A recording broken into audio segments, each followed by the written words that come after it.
It's the Playhouse Podcast with Kat and JJ. Can't believe it. I missed everything. Missed the show? What am I going to do?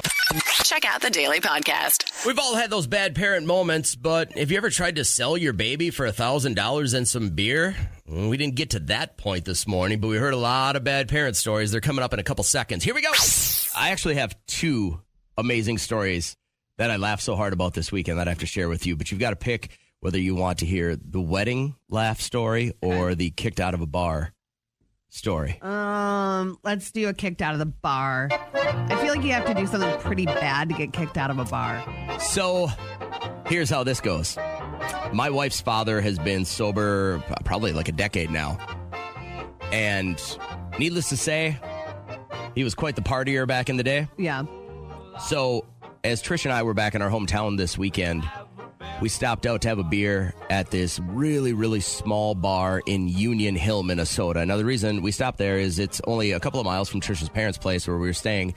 And friends of ours from high school own that bar. So we stop in, we have a bar, or we have a beer. We don't really see anyone we know. Trisha had called her friend, hey, are you guys in town? They're like, actually, we're just on our way back. Hang on, we'll have a beer. Huh. So as we're sitting there, my wife proceeds to tell me, you know, my dad got kicked out of this bar. Oh, man. And I said, really? Here's the story.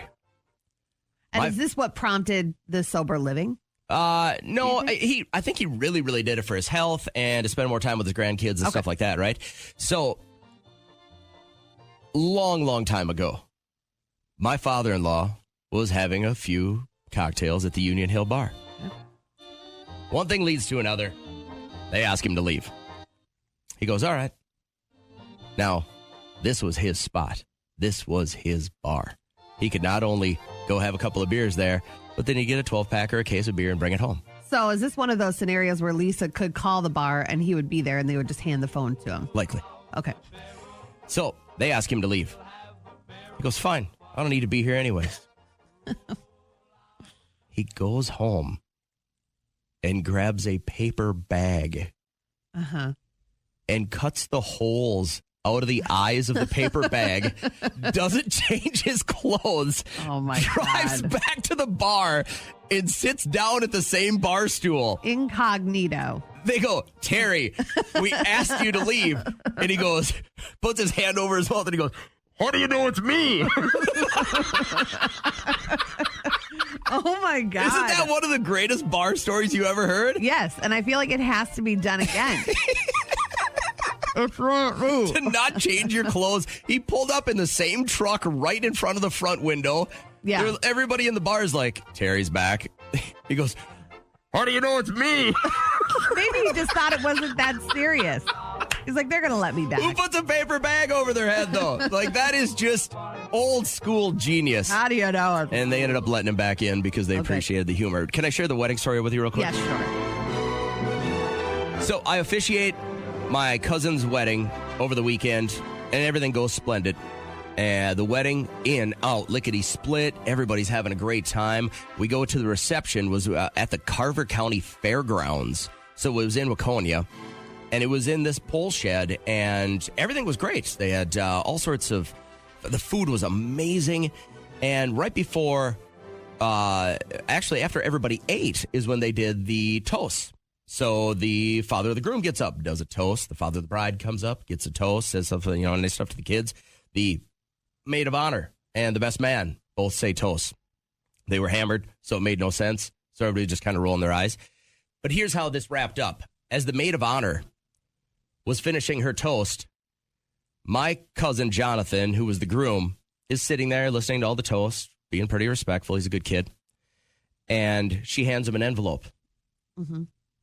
And she says, right away he gives it to his wife, because that's what men do. We don't hold stuff. We give it to somebody else. She says, we have all gotten together. And by the way, he's starting to wane in his attention span right now. He's just kind of looking down. He's like, is this almost over? She says, we've all gotten together and we decided that we wanted to get you guys a trip. Wow.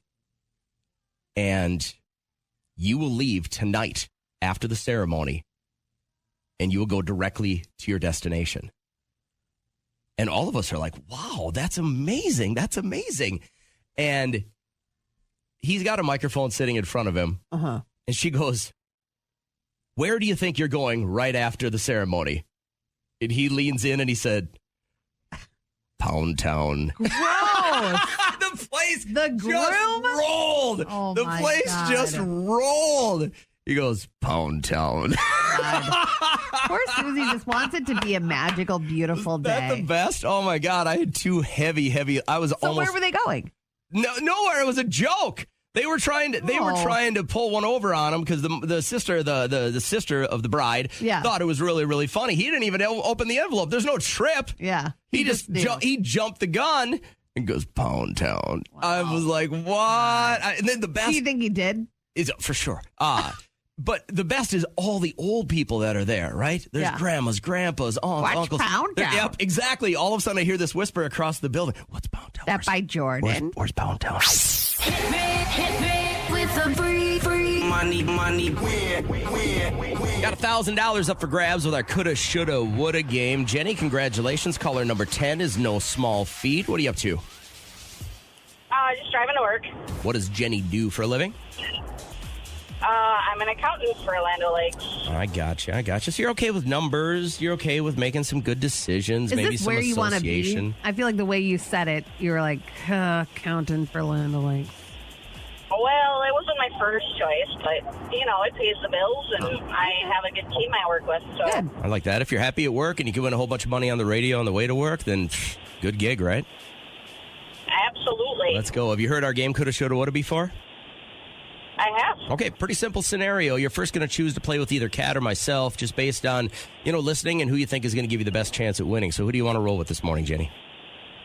I'm going to try Cat. Okay, so we will kick Kat out of the studio, and you and I will just kind of hang out for a second until she's far enough away that she can't hear our voices.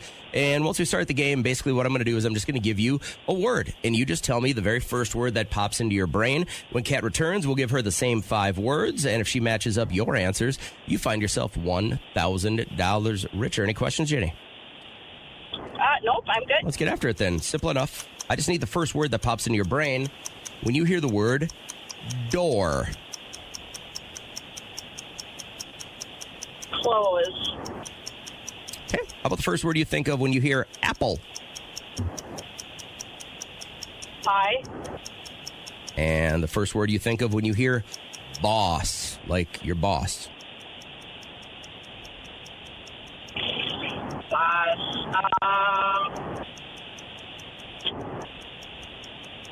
Just do work. Work, okay. And the first word you think of when you hear triple.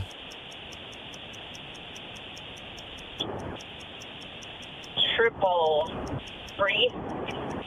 And last one, Jenny, what do you think of when you hear horse? Ride. Right, all right. Good answers. We'll bring Kat back into the studio, and if she matches up the exact same answers that you just gave us, you are $1,000 richer. And as she gets cuddled back into her corner here, how confident are you, Jenny? Not too bad. I mean, I feel okay. We get a lot of people that after they get done, they start second guessing theirs. Would have you had any one of those you would have changed? You can't, but would have you changed any of those?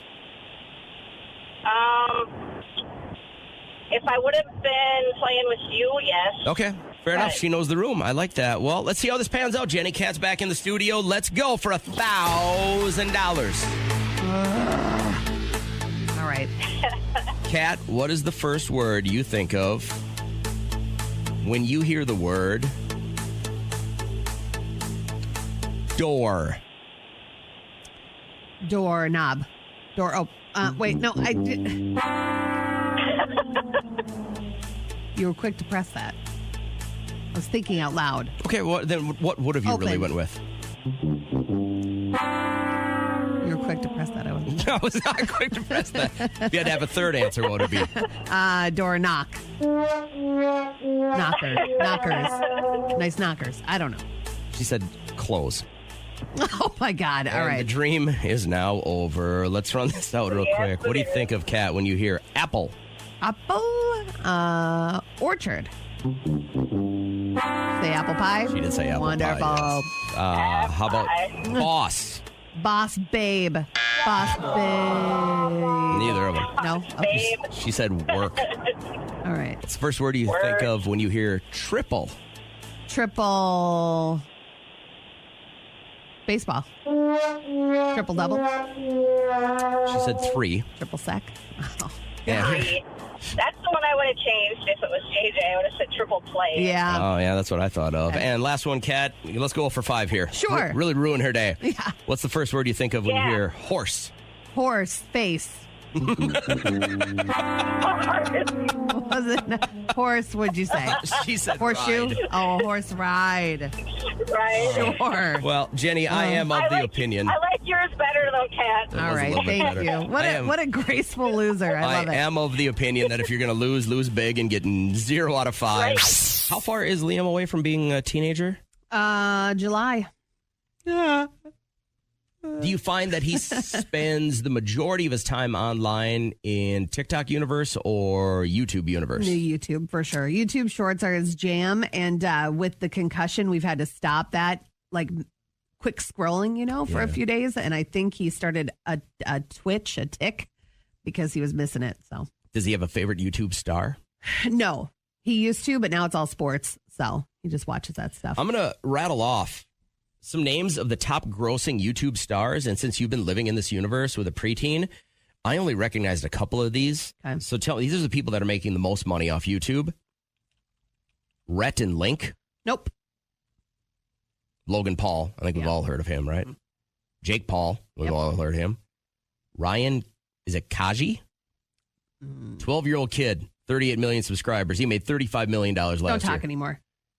12 years old. He made $35 million. I feel so gross knowing that. There's that one meme where the guy is like about to crack and he's got both hands 10 and 2 driving to work. And he's like me thinking about the kid that's 12 that's eating donuts fast. And it's like $38 million in the bank. Dude Perfect made about $100 million last year. So they're pretty incredible. They're we took very Liam awesome. there for when did we do his Chicago birthday trip? Not last summer, but the summer before. And we got him tickets and we were down pretty close. Those guys are awesome. So they deserve all that money. Who's Vlad and Nikki? Do you know who Vlad and Nikki are? Vlad and Nick. Maybe it's Nike, Niki. They have 125 million subscribers on YouTube. They made $54 million. They're 5. They're 5 years old. They're twins, born in Slovakia.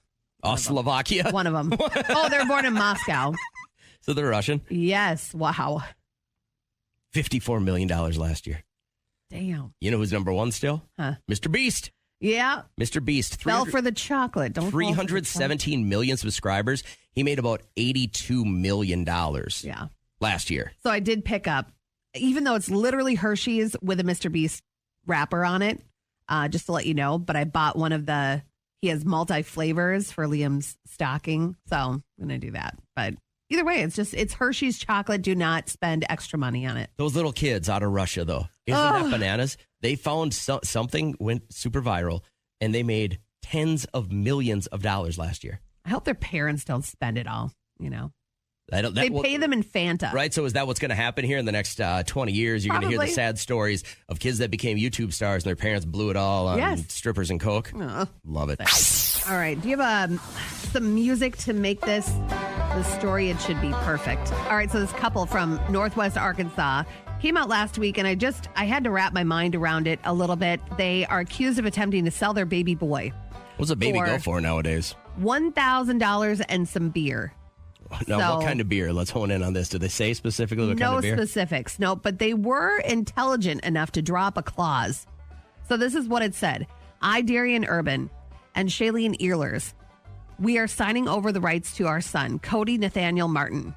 Our baby boy is going for $1,000 on 9/21/2024. There's a disclaimer, though. After signing this, there will be no changing y'all's choose minds. And going back on this contract, you shall keep our child. So use y'all choose minds was in this contract, binding. I've got a couple of thoughts here. Yeah. Number one, can we all just agree that if the child were to have been sold, likely would have ended up in a probably a better home than what he was in with two parents that wanted to sell him. Probably. Now, These people felt compassion enough to say, we need to call the authorities. This child is not in good hands. but who calls the cops on this? The people that are trying to buy the baby? Yes, that's So who do did. you think they lured him in? Like it was kind of No, like... they didn't. It was at this campground, and they were like, these two are crazy.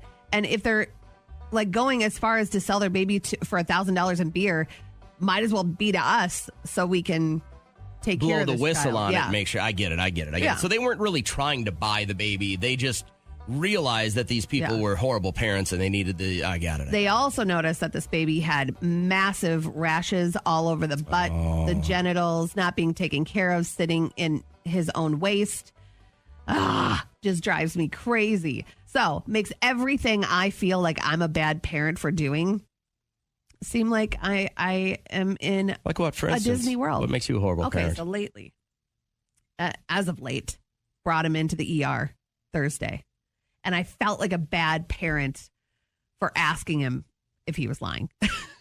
I was like, before we spend Took a money shot to the head and you said, are you... on this ER visit. Yeah. Yes, and I felt really bad. And I know that he had massive headaches. He wasn't faking. He was like out for Friday, just like laying in his bed. And kids can't fake that, you know? And he's a horrible liar anyway. So I just wanted to see if I could catch him in a lie, even though the refs told me his bell was rung. The coaches were a little nervous. Still, I was like, you're telling the truth, right? And he looks at me like, yes. He's just like all pale and gray. And I'm like, all right, well, then let's go inside. And I was like, I felt bad for that. Now, I've got a lot of moments, but one that really sticks out to me is this was 5 years ago, before my youngest son was driving. And I always remember it because it happened on such a good day. Mm-hmm. We got our ratings back that day, and everybody was celebrating. It was such a big celebration, and everybody at work was so happy and blah, blah, blah, blah, blah, when they used to care when we'd win. Yeah. But what happened is my son had hockey practice, Yep. which Trish had dropped him off with, and I was supposed to pick him up. But, like, it was such a big day here, big day. Went, got a big workout in, was all sweaty, all tired, just like went home, chicken and rice, like everything was going great in my life. And I'm like, you know what? I don't have anything to do. Like, it had been a big emotional day. And usually I don't really try and catch that big of a nap if I ever do. Yeah. I'm like, I'm going to take the world's best Oh, nap. my God. And to Been get there, the world's brother. best nap in, you got to turn your phone completely off. Nobody can answer. Well, as soon as I turn my phone back, I have the best nap. The fan is on me. I'm cuddled up in the blankets. Yeah. I wake up refreshed. The world is great. I turn my phone on. I got like 9 missed calls. My son he was too young to have a phone at the time. So all the parents of all the other hockey players Yeah. were calling me, you left your kid at practice. You left your kid at practice. And we live way too far away for him to walk or anything like that. He was smart enough to not take a ride with anyone until somebody had gotten a hold of Trish. Yeah. So, of course, she was pissed that I forgot to pick him up. But She wasn't worried. She was more pissed. I think she was mad that he was sitting there by himself for a couple of minutes. Yeah. You know, because that can be kind of traumatizing to a kid. But then she was concerned about me. Like, what would have happened that you shut your phone Right. off? And so I'm like, I appreciate that concern. But man, that one stuck with me. I just could see his little face just standing there all by himself. the glass. Yeah, just like, Dad. I'm sure every car that pulled up to, you're like, Dad, no. So if you want to air it out, I think this is kind of a good little therapy session here.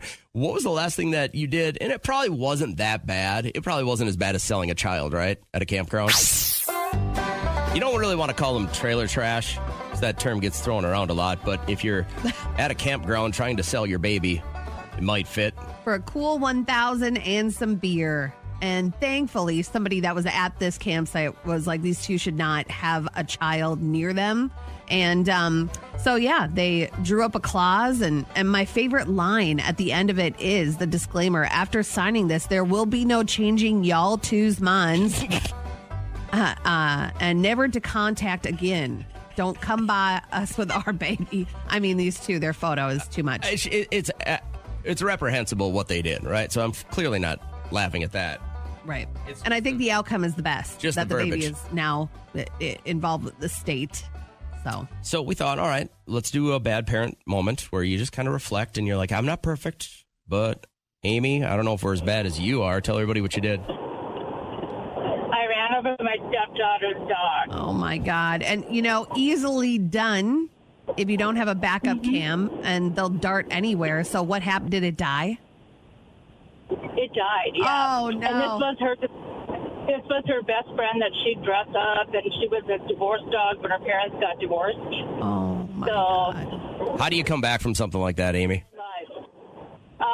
Well, she understood. Her dad was not so happy with me, but Well- she understood, actually. I ended up getting her a new dog like 2 days later, Yeah. but still, I ran over her best friend. So your husband was making a bigger deal out of it. Shame on him. Obviously, it was on accident. Well, I mean, to think about that whole scenario, like you're trying to make waves with the new kiddo, and she's Yeah. looking at you probably, kind of half-cocked because of you're the stepmom and everything, and you're probably starting to just finally capture her heart, and then you just run the dog over.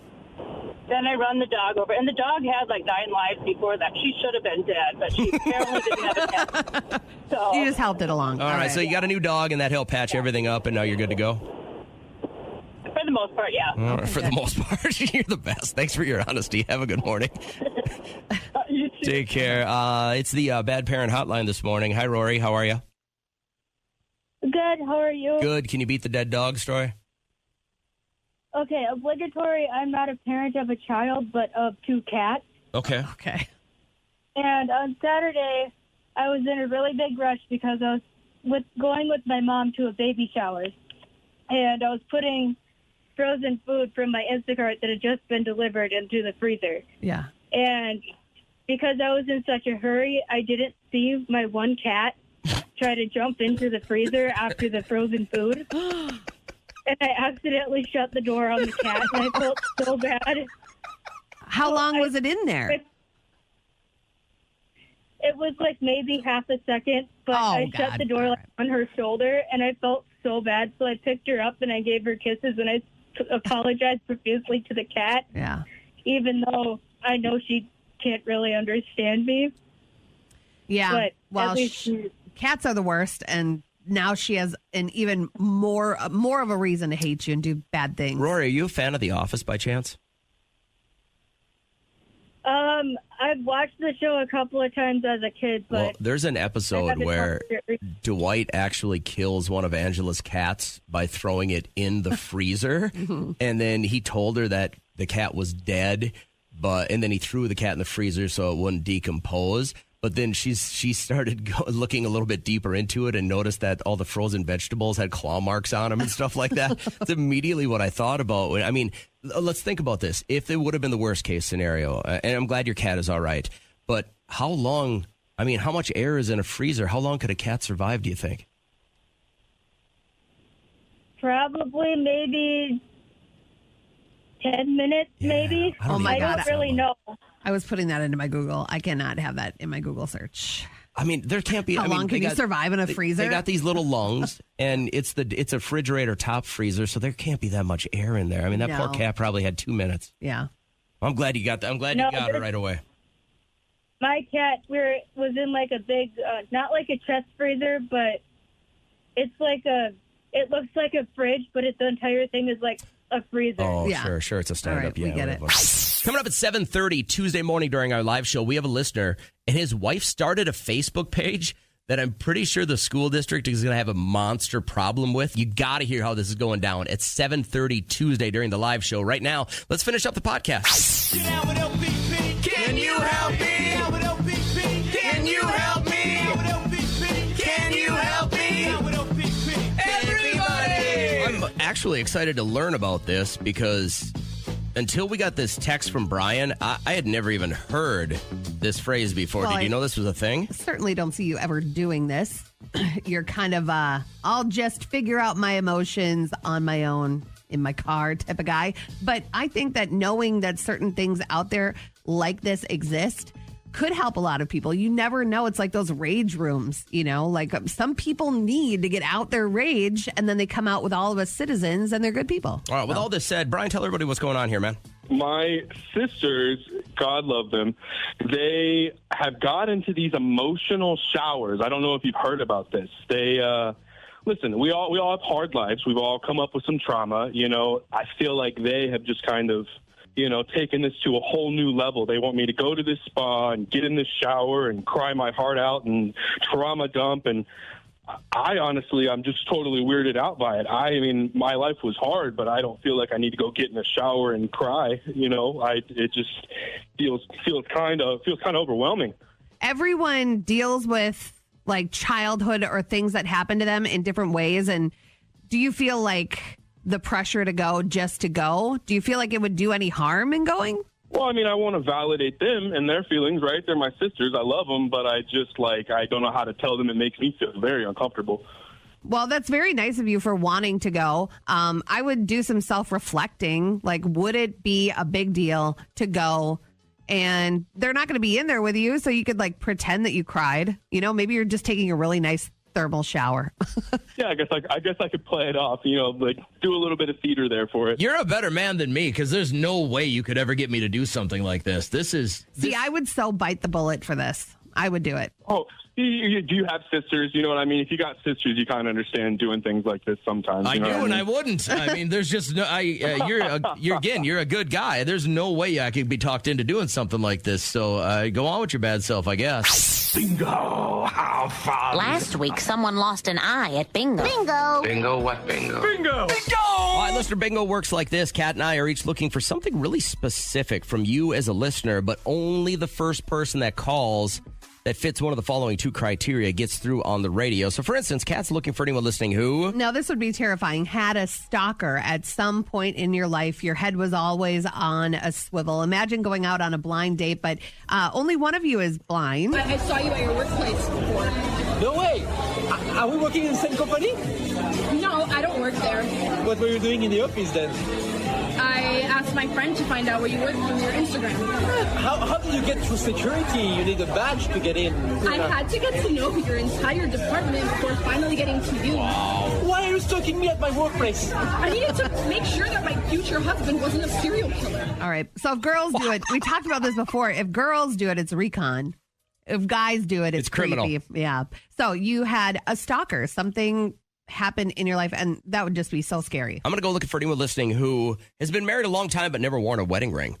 So my father-in-law always did he ran a rock crushing plant. Yeah. And he was always in construction. So there was a legitimate chance if that ring got caught on something, you might die. Yeah. It could pull you into something really, really big. So I'm going to look for anyone listening who you're married, but you've never worn a wedding ring. Tabitha, which one do you fit? I am going to have to go with Kat. Oh, the stalker, unfortunately. All right. So tell us about your stalker. So I was 15 years old, and we went to there because I had met a friend, and she brought me there. And 2 weeks later, it was when MySpace was big. Yeah. I got a bunch of messages from a guy, and he was in his 20s, and he kept messaging me saying, "Hey, I know who you are, I know where you live." And it got to the point where he was sending me pictures through my bedroom window of what I was wearing. I'm not kidding. And he would tell me, he's like, "Hey, I like your new white jacket." And it was just so creepy. Wow. We had to get the police involved. It was bad. And how did you make contact with this guy? Do you ever remember having conversations with him, or he just fancied you from afar and decided to stalk you? I never met him in my life, and I'm not even sure. So I'm kind of wondering if he followed us home because we walked home. Yeah. So it was so creepy. Man. And then how do you at that young age deal with that? Is it something that you got over, or were you always nervous? Well, I don't think I've ever gotten over it because now I'm oh my gosh, there's somebody stalking me. But I did go into mental health now, so I understand people's brains more. So I am a little more. I'm better, actually. Okay, that's good. So, do you have a daughter? Do you have any kids? I have 8 children. That's a lot of sorry, I heard worry. 8. Yeah, she said 8. Yeah, yep, 8. I have 3 daughters. Okay, how do you talk to them about this kind of stuff? So we discuss it a lot. We talk about stranger danger. We talk about people online and letting me know everything. And they're very open with me. So if somebody does talk to them randomly, they usually come tell me. So we're very open is basically what it comes down to. So you're preparing them, but nothing, the way you were stalked made no sense. You didn't know them. You never had a conversation with them. That's how scary it can be. you know? So that's true. And we always make it seem like to the girl, what did you do? You know, what did you say to make him feel like he could follow you? And that's so gross. It's like sometimes people's minds are just out of balance and they have these illusions that they're with you. Crazy stuff. Spooky. Definitely. Hey, thanks for sharing with us, Tabitha. I hope you have a great morning.